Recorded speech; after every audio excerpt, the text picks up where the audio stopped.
Good morning, everybody.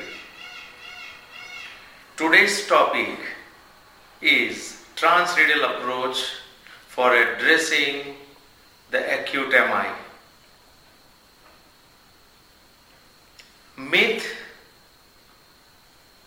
it is very inconvenient, impractical, hence it is relatively contraindicated. You should not use transradial approach for addressing the acute MI interventions. Then what is the fact? It is not so inconvenient, and once you achieve an experience at a particular level, it is extremely convenient. It is extremely doable, and you achieve the maximum advantage of the procedure and offer significant benefit as far as reduction of complication is concerned to your patient if you are using the radial approach. There are certain issues related to using radial approach in acute MI situation. First, radial puncture, particularly when patient is hypotensive. If patient is hypotensive, yes, there is an issue. So, if you are a beginner, you are coming across a patient like anterior wall MI and blood pressure of 80-90, please use the femoral route and don't even think of using radial route. But if you have achieved a particular level of experience, you have already done 100 or 200 or plus cases with radial successfully, then you can always do it. Do a careful puncture and rest of the things will be the same. Another issue is temporary pacing. A patient of inferior wall MI, right ventricular MI, complete heart block coming to you in a hemodynamically unstable situation, you need to do a temporary pacing and then go ahead with an intervention. If you are an experienced operator, you can always go through the upper limb vein and put a pacing wire at the right ventricular apex and pace very successfully. Otherwise, you use the radial route for the intervention and puncture the femoral vein and put a temporary wire through the femoral vein. Mind you, the local vascular complications happening in the groin region are related to the arterial puncture and not related to the venous puncture. So you don't have to worry. Venous puncture is very benign and very safe. Third thing is IABP insertion. If you need a balloon pump, then some operators may argue then why to use the upper limb. But if you need a balloon pump and simultaneously you need to work on the patient, you are puncturing both the groins if you are using a femoral approach. By using a radial route for the intervention and using only one groin to put an intra-aortic balloon pump, you are reducing the chance of local vascular complication by 50%. That is a very, very valid point for radial to be used when you want to use radial route in acute MI situation along with intra-aortic balloon pump. Bleeding leading to the local hematoma, leading to a major hematoma in the groin region and leading to a very, very major complication in form of retroperitoneal hematoma are all because of the groin puncture, particularly in acute MI situation where you are heavily anticoagulating the patient.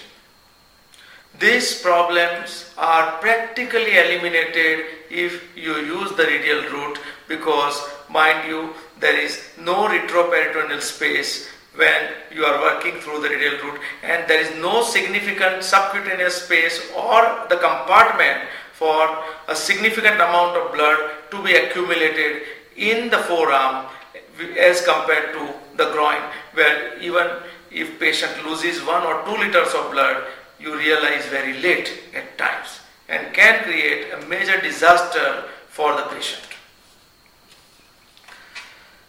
The issues which are being talked about nowadays are bleeding and blood transfusion and their impact on the mortality during and after percutaneous coronary intervention. You must have come across the state-of-the-art paper which was recently published in the Journal of American College of Cardiology by the Mayo Group. They have clearly mentioned that not only bleeding but blood transfusion also has an adverse effect as far as the increasing the mortality of percutaneous coronary intervention is concerned. So it is always good to avoid significant bleeding. It is always good to avoid blood transfusion in any patient undergoing intervention, and these are the issues which are more relevant in acute MI situation, where because you are giving a good amount of heparin, you are also giving glycoprotein 2B3A inhibitor in a good dose, and sometimes patient coming from some other smaller center has already been thrombolized over there, and if you puncture the femoral, there are very high chances that you may land up with all these problems which are easily avoidable and manageable if you are working through the radial route. So, the complication rate, the local vascular complication rate, you all know in femoral approach vis-a-vis radial approach, so many papers have been published and they have shown 1 to 6% local vascular complication rate with femoral vis-a-vis less than 0.5% with the radial route.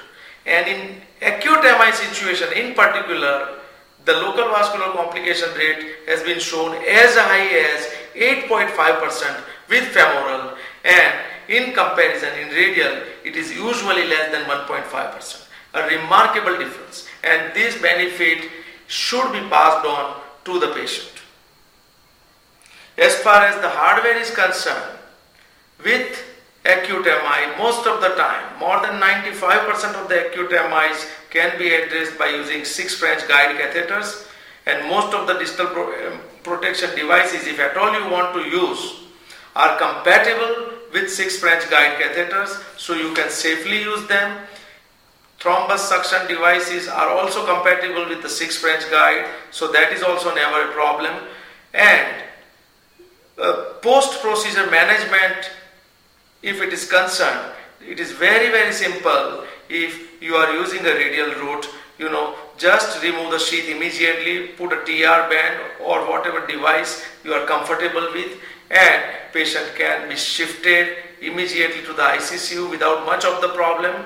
You don't have to keep the sheath in the radial artery for a long time as against the femoral, where you like the sheath to be kept for a prolonged time, for few hours, till when the effect of anticoagulation becomes reduced and you can safely remove it. So, there are subtle advantages using radial approach in acute MI situation. A tip for the beginner: don't use radial approach initially. Once you are comfortable with regular interventions through radial approach, then slowly you can start taking acute MI. Initially, you take hemodynamically stable cases of acute MI, and once you are comfortable with that, you can take any acute MI, including a patient going for cardiogenic shock or a very unstable patient. Thank you very much.